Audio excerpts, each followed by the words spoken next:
आजच्या चर्चासत्राचं बीज मांडणी करणारे आपले प्रमुख वक्ते जे आहेत, माननीय न्यायमूर्ती हेमंत गोखले सर, हे आपल्यातल्या बऱ्याच म्हणजे लोकांना परिचित आहेतच की युक्रांद ही जी चळवळ 80च्या दशकात होती, त्या चळवळीच्या अगदी सुरुवातीपासून संस्थापनेपासून पुढाकारात असलेले म्हणून आपण त्यांना ओळखतोच. परंतु त्यांनी मुंबई हायकोर्टात न्यायमूर्ती पद भूषवलेलं आहे. गुजरातमध्ये सुद्धा यांनी 5 वर्ष न्यायमूर्ती म्हणून काम केलेलं आहे. त्यानंतर मद्रास आणि अलाहाबाद हायकोर्टात त्यांनी मुख्य न्यायाधीश म्हणून काम केलेलं आहे. आणि मद्रास हायकोर्टात मुख्य न्यायाधीश म्हणून काम करत असताना त्यांनी अतिशय महत्त्वाची आणि आम्हाला अभिमानास्पद अशी एक गोष्ट केलेली आहे. ती म्हणजे त्यांनी तिथे बाबासाहेब आंबेडकरांचा पुतळा तिथे स्थापन केलेला आहे. त्यामुळे मी त्यांचं खूप अभिनंदन करते आणि आभारही मानते. त्यानंतर त्यांनी सुप्रीम कोर्टात सुद्धा निवृत्तीपर्यंत काम केलेलं आहे न्यायाधीश म्हणून. तर मी माननीय न्यायमूर्ती हेमंत गोखले सरांना त्यांच्या ह्या बीजमांडणीसाठी विनंती करते, त्यांनी आपली बीजमांडणी करावी. आणि त्याच्यानंतर मी चैत्रा रेडकर यांना विनंती करीन की त्यांनी आपली सूत्र हातात घ्यावीत. मी विनंती करते न्यायमूर्ती हेमंत गोखले सर. मित्र हो, कालपासून आपण सर्वजण राष्ट्रवादावरील चर्चेत भाग घेत आहोत. काल अमरजीत सिंग यांनी राष्ट्रवादासमोरच्या आव्हानासंबंधी विचार मांडले. नंतर भारतीय राष्ट्रवादाचा उदय आणि विकास यावर किशोर बेडकिहाळ यांनी बीज मांडणी केली. आणि नंतर शमा दलवाई, ओमप्रकाश कलमे, मंगल खिवसरा यांनी त्यांचे विचार मांडले. आज मी आपली राष्ट्रघटना आणि राष्ट्रवाद यासंबंधी बोलावं असं मला सांगण्यात आलं आहे. प्रथम मी किशोर बेडकिहाळ यांचं अभिनंदन करतो, कारण त्यांनी अनेक वर्ष विचारवेध चालवलं. आणि आपण कालपासून जे विचारवेधचं जे पुनरुज्जीवन सुरू केलं त्यात अनेक माणसं आहेत. परंतु आमचे 3 मित्र म्हणजे विजया चव्हाण, आनंद करंदीकर आणि विजय नाईक, आमचे सगळ्यांचे प्रतिनिधी म्हणून त्यांचंही अभिनंदन करणं आवश्यक आहे. कारण आणि मागे अनेक अरुंधती डहाळे, विनायक पंडित असे अनेक मंडळी आहेतच. सगळ्यांची नावं घेण्याची काही जरूर नाही. मी माझं भाषण सुरू करण्याच्या आधी माझे एक अतिशय जवळचे मित्र बाबूभाई देसाई नुकतेच गेले. ते सुरतेला सत्यशोधक सभा म्हणून संस्था चालवत असत. ते दांडीच्या दक्षिणायनच्या पहिल्या कार्यक्रमाला आले होते. दुर्दैवाने ते मध्यंतरी अचानक कॅन्सरने गेले. त्यांना मी श्रद्धांजली व्यक्त करतो. काल संमेलनाची उद्दिष्ट सांगताना माझे मित्र विजय नाईक म्हणाले की विचारवेध हे विचारांची देवाणघेवाण करण्यासाठी असलेला हा मंच आहे. आणि सध्याची जी परिस्थिती आहे त्याच्यात राष्ट्रवादाच्या नावाखाली निरनिराळ्या समस्या उभ्या होत आहेत. म्हणजे गाईचं मांस घरात सापडलं म्हणून अखलाक नावाच्या माणसाची हत्या झाली. गाईची कातडी सोलली म्हणून गुजरातमध्ये काही दलित व्यक्तींना मारहाण करण्यात आली. आत्ताची राजवट येण्याच्या आधी दाभोळकरांचा खून झाला आणि नंतर पानसरे आणि कलबुर्गींचा खून झाला. या सगळ्याच्या निषेधार्थ अनेक लेखक कलावंतांनी आपले पुरस्कार परत दिले. या सगळ्याच्या पार्श्वभूमीवर राष्ट्रवाद त्याची काय कल्पना आपण सगळे त्याच्याशी कसे जोडलेलो आहोत आणि कुठच्या गोष्टी योग्य आणि कुठच्या अयोग्य आहेत याचा विचार करण्यासाठी आपण आलेलो आहोत, हे विजय नाईकांनी मुख्यतः मांडलं. ओमप्रकाश कलमे काल त्यांच्या भाषणात म्हणाले की नुसताच विचार करून चालणार नाही, संघर्ष पण करायला पाहिजे. पण विचारवेधची पहिल्यापासूनची ही भूमिका आहे की हा एक मंच आहे, इथे विचार मांडला जाईल. प्रेरणा घेणं हे ज्याचं त्याचं काम आहे, प्रत्येकाने आपापलं कार्य आपापल्या पद्धतीने करावं.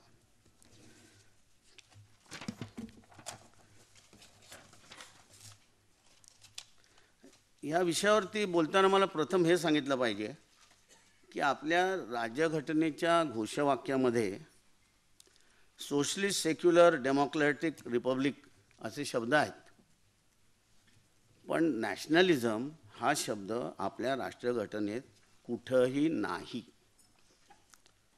राष्ट्रवाद ही संकल्पना, हा शब्दप्रयोग आपल्या राज्यघटनेमध्ये कुठेही नाही. नॅशनल इंटरेस्ट हा शब्दप्रयोग आर्टिकल 249 मध्ये केलेला आहे, त्याच्याबद्दल मी नंतर बोलणार आहे. एकाच ठिकाणी फक्त नॅशनल इंटरेस्ट हा एक शब्दप्रयोग आलेला आहे. आणि मग आर्टिकल 51A मध्ये जिथे आपली कर्तव्य सांगितली आहेत तिथं आपला राष्ट्रध्वज, आपला राष्ट्रगीत, घटना ह्यांच्याबद्दल आदर व्यक्त करावा वगैरे असं सांगितलेलं आहे.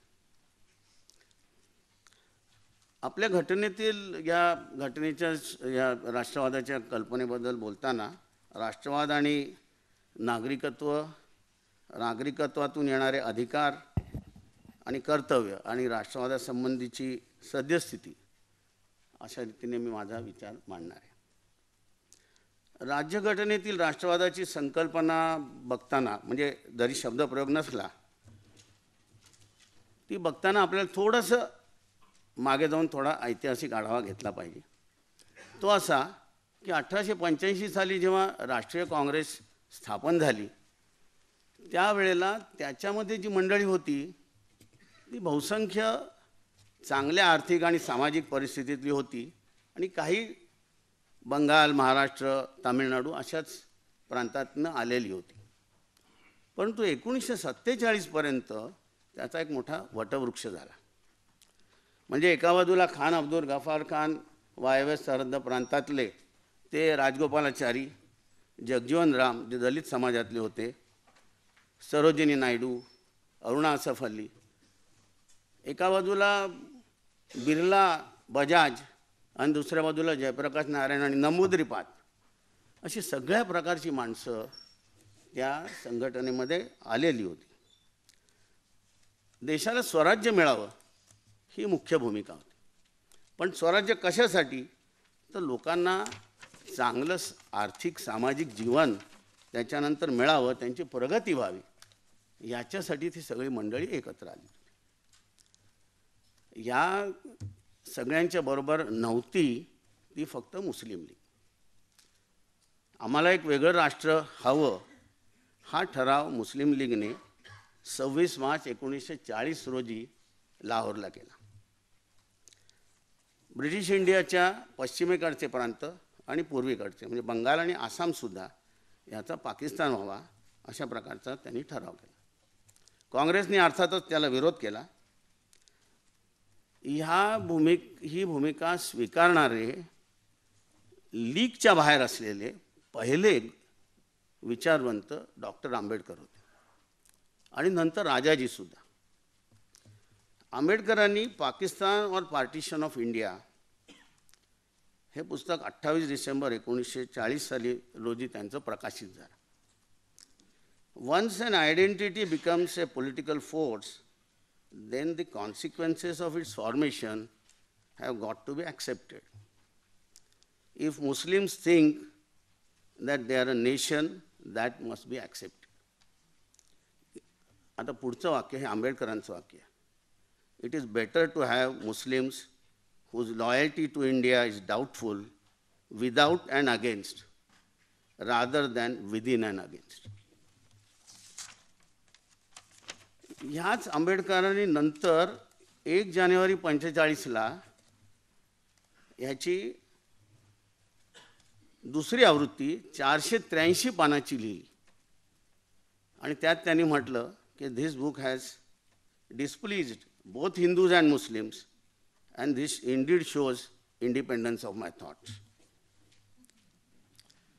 परंतु 1945च्या नंतर जेव्हा इंग्लंडमध्ये ॲटली सरकार आलं, लेबर पार्टी सत्तेत आली, तेव्हा त्यांनी भारतामध्ये प्रांतिक निवडणुका घ्यायच्या आणि भारताची कॉन्स्टिट्युएंट असेंब्लीसुद्धा बनवायची ही घोषणा केली.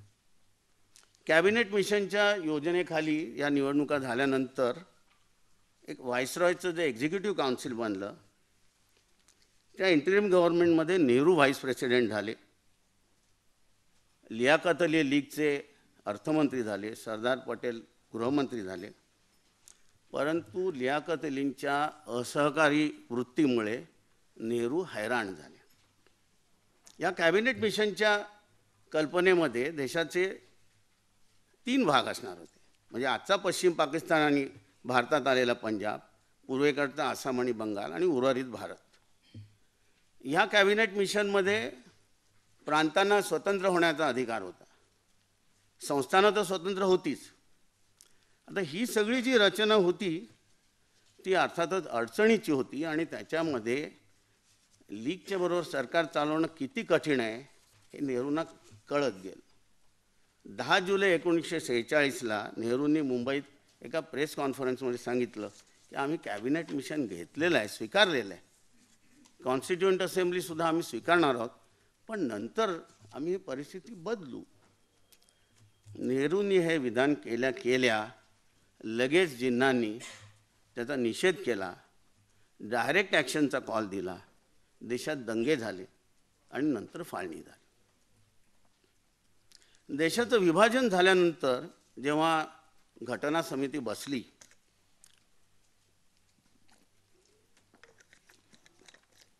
तेव्हा हा देश सेक्युलर होणार का हिंदू राष्ट्र होणार असा प्रश्न आला. आपल्या कॉन्स्टिट्युएंट असेंब्लीमधले काही लोक म्हणाले की पाकिस्तानात काय होतं ते पहिल्यांदा बघा ना, ते जर मुस्लिम रिपब्लिक झालं तर आपण हिंदू रिपब्लिक करू. आंबेडकर ज्यांनी आधी पाकिस्तान वेगळं होण्याचं स्वीकारलेलं होतं त्याच आंबेडकरांनी सांगितलं की हा देश सेक्युलरच होणार, हा हिंदू राष्ट्र होणार नाही. त्यावेळेला आणि आता जरी 42व्या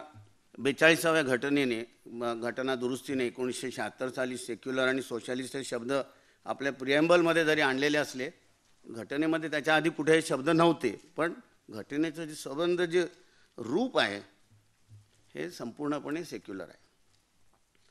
काल बोलताना किशोर बेडखेळ म्हणाले की काँग्रेसनी फाळणी ही अपरिहार्यता म्हणून स्वीकारली, पण फाळणीचं तत्त्वज्ञान स्वीकारलं नाही. हे अगदी बरोबर आहे, अजूनही बरोबर आहे. हे मी शेवटचं वाक्य बोललो ते महत्त्वाचं आहे, ते का ते मी नंतर सांगणार आहे. फाळणीच्या बाबत नेहरू आणि पटेल यांना दोष देण्याची एक प्रथा आपल्या देशात आहे. हिंदू राष्ट्रवाद्यांपासून भारतामध्ये राहिलेल्या मुसलमानांचे पुढारी त्याच्यात सामील आहेत. हिंदू राष्ट्रवाद्यांना अखंड हिंदुस्थानचा नकाशा त्यांना हवा होता, पण त्याचं राज्य कसं चालवायचं ह्याचा विचार त्यांच्यासमोर नव्हता. आत्ताच्या भारतातल्या मुसलमानांना त्यांचा गाढवपणा भारताची फाळणी झाल्यानंतर कळला. कारण पूर्वी आपण जितक्या मायनॉरिटीज होतो त्याच्यापेक्षा अधिक मायनॉरिटीमध्ये गेलो हे त्यांना नंतर कळलं. मौलाना आझादांनी इंडिया विन्स फ्रीडममध्ये नेहरूंना त्यांच्या त्या विधानाबद्दल दोष दिला, पण इन फेअरनेस टू मौलाना हे पण सांगितलं पाहिजे की जेव्हा नेहरू आणि मौलाना आझाद फाळणीनंतर घाबरलेल्या मुसलमानांना दिल्लीमध्ये आश्वस्त करत होते त्यावेळेला मौलानांनी मुसलमानांवरतीही टीका केलेली आहे आणि त्यांना सांगितलं आहे की मी आधी सांगत होतो ते ऐकलं नाहीत ना, तेव्हा तुम्हाला कळत नव्हतं काय होणार आहे. आता तुम्ही ह्या परिस्थितीत आलात, आधी विचार नव्हता केलात. लोहियांनी नेहरू आणि पटेलांना फाळणीचं गुन्हेगार म्हटलेलं आहे, पण ह्याला पर्याय काय होता? कॅबिनेट मिशन म्हणजे अशी वेगवेगळे प्रांत, वेगवेगळे संस्थानं.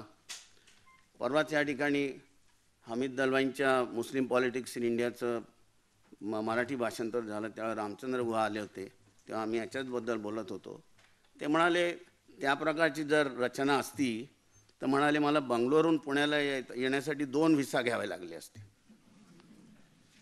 आणि मी त्यांना म्हटलं की माझी आई बडोद्याची आहे आणि वडील पुण्याचे आहेत. माझ्या वडिलांना बडोद्याला लग्नाला जाण्यासाठी बडोद्याचा व्हिसा घेऊन जावं लागलं असतं. तेव्हा हे अशा प्रकारचं राज्य चालणं शक्य नव्हतं, हे आपण कुठेतरी समजायला पाहिजे होतं. नेहरू पटेलांना जे जमलं नाही ते आत्ताच्या पाकिस्तानमधल्या लोकांच्या बरोबर कुठल्या प्रकारे आपल्याला एकत्र करून करता येईल. सुधींद्र कुलकर्णी लोहियांनी ती कल्पना मांडली की काय कॉन्फेडरेशन बनवावं. ते आत्ताही सांगतात की कॉन्फेडरेशन बनवावं. आज जे पाकिस्तानमधले राज्यकर्ते आहेत, लोक आहेत, त्यांच्याबरोबर काहीतरी सरकार चालवणं शक्य आहे का? आपण त्यांना शुभेच्छा द्याव्यात. पाकिस्तान चांगल्या रीतीने चाललं जावं, त्याचे तुकडे होऊ नयेत. बांगलादेशसुद्धा चांगल्या रीतीने चालला जावा. त्यांनी दोघांनी स्वतंत्र राहावं, आपणही स्वतंत्र राहावं. कोणी कोणाचा हेवा दावा करू नये, एकमेकांची मैत्रिणी राहावं, परंतु अधिक जवळ येण्याची जरूर नाही.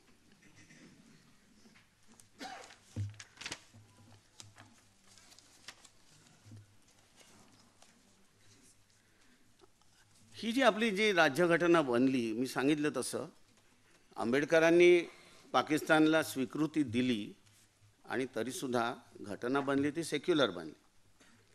सर्वांना समान अधिकार दिले गेले. कलम 25ने प्रत्येकाला फ्रीडम ऑफ कॉन्शियन्स आणि right to profess, practice and propagate religion दिला. कलम 26ने प्रत्येक धर्मियाला freedom to establish and maintain institutions of religious purpose हे दिलेलं आहे. कलम 30ने सर्व धार्मिक आणि भाषिक अल्पसंख्याकांना आपल्या शैक्षणिक संस्था चालवण्याचा अधिकार दिलेला आहे. केशवसुतांनी 19व्या शतकाच्या शेवटी ब्राह्मण नाही, हिंदूही नाही, नमी एक पंथाचा असं म्हटलं. पण त्याच्या पुढे जे म्हटलं, ध्येय पतित तेच पतित जे आखडती प्रदेश साकल्याचा, हे जास्त महत्त्वाचं आहे. आपण साकल्याचा प्रदेश कोणासाठीही आखडलेला नाही. आपल्या घटनाकारांनी तो कोणासाठीही आखडलेला नाही. आता आपल्या घटनेचं स्वरूप बघूया. आपल्या घटनेच्या कलम 1ने India that is Bharat shall be a union of states असं म्हटलेलं आहे. ही रचना युनायटेड स्टेट्स ऑफ अमेरिकेपेक्षा वेगळी आहे. तिथं स्टेट्स आधी होती आणि नंतर त्यांचं फेडरेशन झालं. आज ते डिव्हायडेड स्टेट्स झालं, ही गोष्ट वेगळी. पण आपलं युनायटेड स्टेट्स ऑफ इंडिया नाही आहे, आपलं युनियन ऑफ इंडिया. आपल्या देशाचा इतिहास, आपल्या देशातली संबंध फुटीची सगळी आधीची सगळी ज्या काही गोष्टी होत्या त्या लक्षात घेता केंद्र सत्ता महत्त्वाची असली पाहिजे, राज्यांनाही अधिकार आहेत. आणि ह्या रचनेला केसी व्हेअर हे जे प्रसिद्ध घटनातज्ञ आहेत त्यांनी कॉसी फेडरल असं म्हटलेलं आहे. आपल्या घटनेच्या 7व्या परिशिष्टामध्ये केंद्राचे अधिकार, राज्यांचे अधिकार आणि मग कन्करंट लिस्टमध्ये दोघांचेही अधिकार लिहिलेले आहेत. आणि त्या पार्श्वभूमीवरती आर्टिकल 249 येतं, ज्याचा मी सुरुवातीला उल्लेख केला, की ज्याच्या खाली राज्यसभेमध्ये जर 2/3 बहुमतांनी जर एखादा कायदा केला तर राज्याच्या अधिकक्षेमध्ये असलेल्या एखाद्या विषयावरती सुद्धा केंद्र सरकारला कायदा करता येतो. त्या तिथे फक्त नॅशनल इंटरेस्ट ही कन्सेप्ट वापरण्यात आली आहे, पण नॅशनल इंटरेस्ट म्हणजे काय हे डिफाईन केलेलं नाही. किशोर बेडके मग त्यांच्या भाषणामध्ये म्हणाले की एकाच वेळी आपले सगळे विषय आपल्या देशात ऐरणीवर येत नाहीत, पण ते आले तरी आपली घटना, आपली व्यवस्था त्याचं उत्तर द्यायला समर्थ आहे. एका बाजूला एक संपूर्णपणे युनिटरी ज्युडिशियल सिस्टीम आणि इंडिपेंडंट ज्युडिशियल इलेक्शन कमिशन हे आपल्या घटनेमध्ये निर्माण केलेलं आहे. घटनेच्या दुसऱ्या भागामध्ये आपण एक नागरिकत्व स्वीकारलेले आहे. आपण कुठल्याही प्रांतात असलो तरी भारताचे नागरिक आहोत. आपला भारताचाच पासपोर्ट असतो. 1934 साली आंबेडकरांनी, आणि आपलं इलेक्शनची सिस्टीमसुद्धा युनिफाईड आहे. 1934 साली आंबेडकरांनी दलितांसाठी वेगळे मतदारसंघ असले पाहिजेत ही भूमिका घेतली. त्याच्याविरुद्ध गांधीजींनी इथं येरवड्याला उपोषण केलं. गांधीजींच्याबद्दल आदर आणि सगळी परिस्थिती लक्षात घेऊन आंबेडकरांनी त्यांची मागणी मागे घेतली. त्याचं रिफ्लेक्शन 1950 आणि 51च्या आपल्या रिप्रेझेंटेशन ऑफ पीपल्स ॲक्टमध्ये झालेलं आहे. आज आपले मतदारसंघ जे असतात त्याच्यात एखादा मतदारसंघ शेड्यूल कास्टसाठी असतो, एखादा मतदारसंघ शेड्यूल ट्राईब्स, आणि गांधीजींनी आंबेडकरांनी मागितले होते त्याच्याहीपेक्षा जास्त मतदारसंघ दिले. एखादा मतदारसंघ शेड्यूल कास्टचा असतो, एखादा मतदार शेड्यूल ट्राईबसाठी असतो. म्हणजे उमेदवार त्या कम्युनिटीचा असतो पण मतदार सगळे असतात. केवळ शेड्यूल कास्टच्या लोकांनी शेड्यूल कास्टचे प्रतिनिधी निवडून द्यायचे हे आपल्या घटनेने स्वीकारलं नाही. ते पाकिस्तानात झालेलं आहे. पाकिस्तानमध्ये पश्चिम पाकिस्तानात जो आहे तो जेव्हा तो स्वतंत्र देश झाला तेव्हा तिथं 20% हिंदू शीख लोकसंख्या होती, त्या 2% आलेली आहे. आणि त्या सगळ्यांनी मिळून त्यांच्या नॅशनल असेंब्लीमध्ये 2 प्रतिनिधी निवडून पाठवायचे अशी त्यांची सिस्टीम आहे. आपण राष्ट्रीयत्वाच्याकडे बघताना राष्ट्रीयत्वामध्ये आपल्या देशातल्या महिला हा 50% भाग आहे. आणि हिंदू महिला, देशाची हिंदू लोकसंख्या जर 90% असेल तर ते 45% त्या आहेत. त्यांच्यासाठी 54-56 साली हिंदू कायद्यामध्ये सुधारणा झाल्या. त्याच्या आधी आपली संस्थानं एकत्र आली, ते सरदार पटेलांचं योगदान होतं. आणि 54-56 साली जे हिंदू महिलांसाठी जे कायदे झाले, आधी आंबेडकरांना ते कॉन्स्टिट्युएंट असेंब्लीमध्येच करायचे होते, परंतु सनातनी वृत्तीच्या मंडळींनी, त्यात श्यामाप्रसाद मुखर्जी होते, राजेंद्र प्रसाद हे रिलक्टंट होते, या मंडळींनी विरोध केला. आमच्या धर्मात इंटरफिअरन्स होत आहे, आमच्या प्रॉपर्टीज डिवाईड होतील, अनेक मुद्दे काढले गेले. त्या सगळ्यांना उत्तरं दिली गेली. शेवटी हा मुद्दा काढला गेला की ही कॉन्स्टिट्युएंट असेंब्ली ही इलेक्टेड बॉडी नाही आहे. त्याच्यापुढे नेहरू काही जास्त बोलू शकले नाहीत. त्यांनी ते स्वीकारलं, पण त्यांनी हे सांगितलं की मग याच्या पुढच्या निवडणुकीत मी हा इश्यू, आंबेडकरांनी पटलं नाही म्हणून त्यांनी राजीनामा दिला या विषयावरती. नंतरच्या निवडणुकीत नेहरू हा विषय घेऊन गेले आणि मग 54-56 साली हिंदू कायद्यामध्ये सगळी सुधारणा करणारे कायदे झाले, ज्याच्यात right to divorce, right to remarriage, right to property, coparcenary right हे सगळे महिलांना मिळाले. हे महत्त्वाचे नव्हते का? पाकिस्तानातील हिंदू महिलांना हे अधिकार मिळाले नाहीत. तिथं आत्ता सप्टेंबर महिन्यामध्ये त्यांच्या नॅशनल असेंब्लीमध्ये हिंदू मॅरेज बिल मंजूर झालं आणि आता बांगलादेशमध्ये तशा प्रकारचा कायदा करण्याचं चाललेलं आहे. काल बोलताना माझी मैत्रीण क्षमा दलवाई म्हणाली की द्विभार्या प्रतिबंधक कायद्याचा किती हिंदू महिलांना फायदा झाला.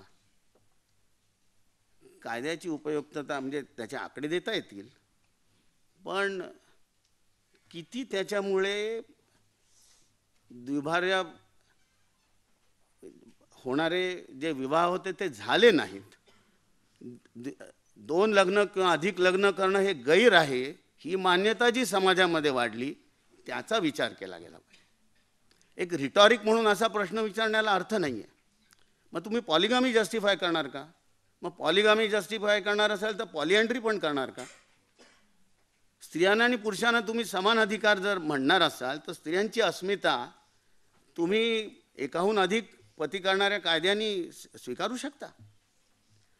तेव्हा मुस्लिम धर्मियांच्या जुनाट पद्धतींबद्दल बोलायचं नाही आणि इतर धर्मांमधल्या सुधारणांच्या चुका दाखवायच्या, हा अलीकडे काही मंडळींनी सुरू केलेला उद्योग आहे. आता ख्रिश्चनांच्या बद्दल सुद्धा नुकतंच सुप्रीम कोर्टाने जजमेंट दिलेलं आहे की canon divorce will not be accepted. Indian divorce act खालीच ख्रिश्चनांचा डिव्होर्स झाला पाहिजे. तेव्हा कायद्याने जी व्यवस्था निर्माण केलेली आहे त्याच व्यवस्थेने स्त्री पुरुषांमधले संबंध हे रेग्युलेट केले गेले पाहिजे. पाकिस्तानच्याबद्दल आता मी बोलत होतो ते एकच त्यांच्या अलीकडच्या डेव्हलपमेंटबद्दल सांगतो. सिंध प्रांतांमध्ये तरुण हिंदू मुलींना हिंदू मुलींना विशेषतः पळवून नेण्याचे अनेक वेळा प्रकार झाले आणि आता Sindh criminal law protection of minorities bill 2015मध्ये मंजूर झालं की 18 वर्षाच्या खाली जर कोणाचं जबरदस्तीने धर्मांतर झालं तर ते मान्य केलं जाणार नाही, अशा प्रकारचा कायदा झाला. न्यूजपेपर पाकिस्तान या साप्ताहिकात लिहिणारे खालिद अहमद यांनी लिहिलं की अशा शेकडो आत्तापर्यंत गोष्टी होत होत्या त्या ह्या कायद्याने थांबतील. पण पाकिस्तानचे माजी राष्ट्राध्यक्ष आसिफ अली झरदारी, बेनजीर भुट्टोंचे पती, ते म्हणाले मी हा कायदा रद्द करण्यासाठी मोहीम चालू करणार आहे, कारण कुणाचंही कुठल्याही वयात धर्मांतर करणं हा आमचा हक्क आहे. मगाशी नागरिकत्वाबद्दल मी बोलताना म्हणालो की घटनेच्या दुसरा पार्ट आणि सिटिझनशिप ॲक्ट यामध्ये नागरिकत्वाचे नियम दिलेले आहेत. म्हणजे भारतात जन्म किंवा ज्याच्या आईवडिलांचा जन्म 1935च्या म्हणजे ब्रिटिश इंडियामध्ये झालेला आहे किंवा 19 जुलै 1948पर्यंत जे भारतात आले म्हणजे पाकिस्तानमधून किंवा आताच्या बांगलादेशमधून परत आले, अशा प्रकारची सगळी मंडळी भारताची नागरिक. आणखीन बरेच नियम आहेत पण मुख्यतः 1971मध्ये बांगलादेशची निर्मिती झाली. आता एक विशिष्ट प्रश्न आसाममध्ये कसा निर्माण झालेला आहे तो सांगतो. बांगलादेशच्या निर्मितीच्या आधीच 45 ते 50 लाख बिगर आसामी लोक आसाममध्ये आलेले होते. फाळणी जेव्हा झाली देशाची तेव्हा आसामचा सिलेट जिल्हा त्याच्यामध्ये मतदान घेण्यात आलं, त्यात मुस्लिम मेजॉरिटी होती आणि त्यांनी पाकिस्तानला जाण्याचं ठरवलं. तो जिल्हा सिलेट पाकिस्तानला गेल्यानंतर तिथले हिंदू आसाम आणि त्रिपुरामध्ये आले. त्रिपुरा जे पूर्णपणे आदिवासी राज्य होतं हे आता पूर्णपणे बंगाली राज्य झालेलं आहे. आसामची बॅरॅक व्हॅली ही पूर्णतः मेजॉरिटी बंगाली झालेली आहे. आणि मी म्हणालो तसं आधी 45 ते 50 लाख लोक 71 सालापूर्वी आले होते. 25 मार्च 71 रोजी पाकिस्तानचे अध्यक्ष याह्या खान यांनी म्हणजे तिथे जी मुक्तीची चळवळ सुरू झाली होती तिच्याविरुद्ध दडपशाही सुरू केली. ह्या दडपशाहीमुळे आणखीन कित्येक लाख लोक बंगाल आणि आसाममध्ये आले. हिंदू आले, मुसलमान आधीपासून येत होते, कारण ब्रिटिशांच्या काळापासून तिथं आसाममधल्या सुपीक जमिनीमध्ये सेटलमेंट करायचं अशी ब्रिटिशांची पॉलिसी होती. शेवटी ह्याचा स्फोट 1983 साली झाला आणि नेल्ली या ठिकाणी 2000 माणसं मारली गेली जी मुख्यतः मुस्लिम होती. ह्याच्या परिणामातून 85 साली राजीव गांधी यांनी आसाम गण परिषदेबरोबर करार केला. या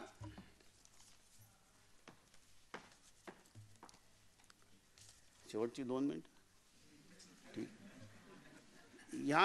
ह्या करारामध्ये 25 मार्च 71 नंतर आलेल्या लोकांना परत पाठवायचं अशा प्रकारची भूमिका मांडलेली होती, परंतु ते प्रत्यक्षात झालं नाही. अगदी 1000-1500 लोक काही त्याच्यामध्ये परत पाठवली गेली.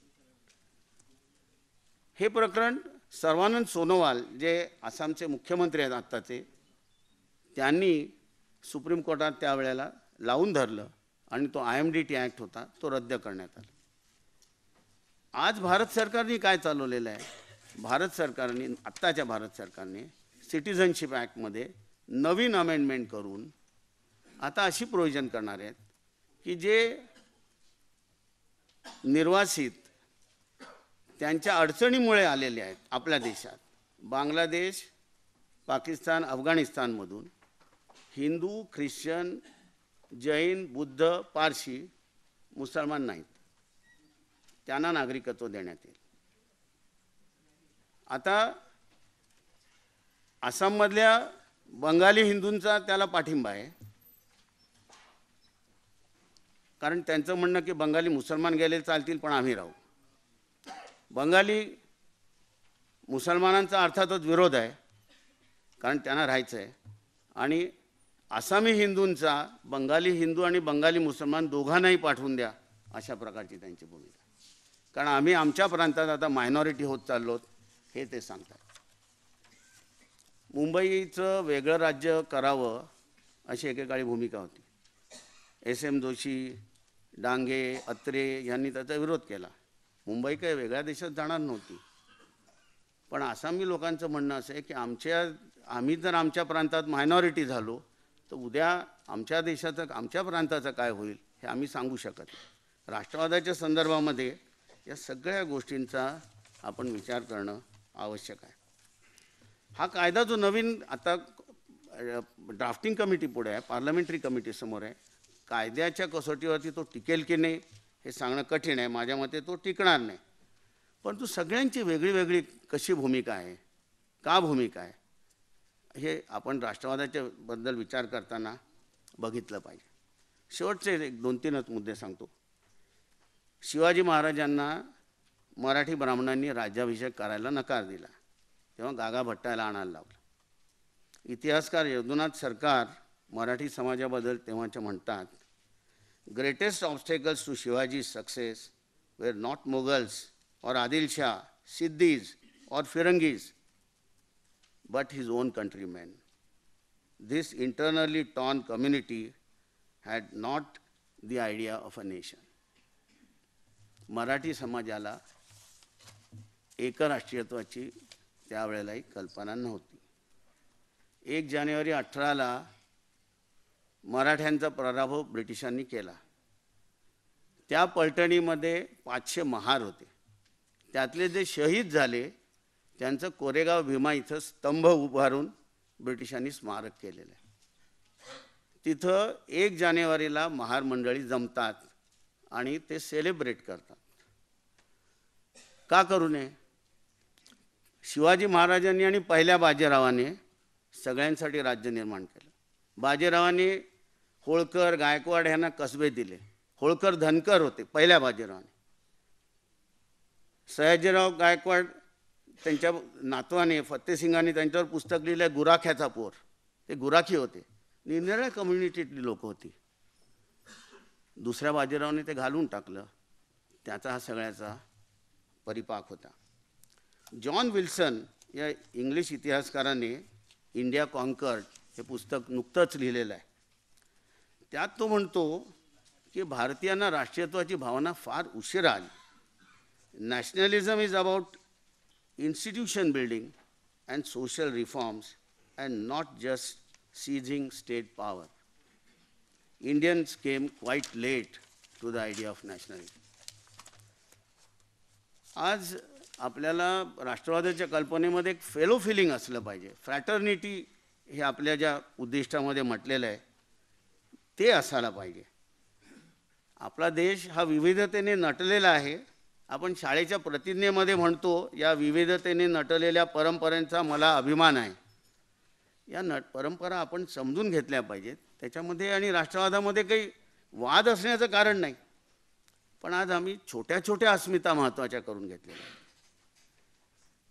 दुसऱ्या बाजूला आंतरराष्ट्रीय पातळीवरती अतिरेकी राष्ट्रवादामुळे प्रश्न निर्माण होत आहेत. त्याच्याबद्दल उद्या गणेश देवी आणि इतर मंडळी बोलणार आहेत. पण भारतीय घटनेच्या संदर्भात जेव्हा राष्ट्रवादाचा विचार करतो तेव्हा गांधीजी, नेहरू, पटेल, आंबेडकर, आझाद यांनी जी एक राष्ट्रवादाची जी एक परंपरा निर्माण केली, त्याच्यातून जी घटना निर्माण झाली, त्याच्यातून जे आपल्याला मिळालं आहे ते घेऊन आपण पुढे जाणार आहोत का बारीक बारीक अस्मिता घेऊन भांडत राहणार आहोत याचा आपण विचार करायला पाहिजे. नमस्ते.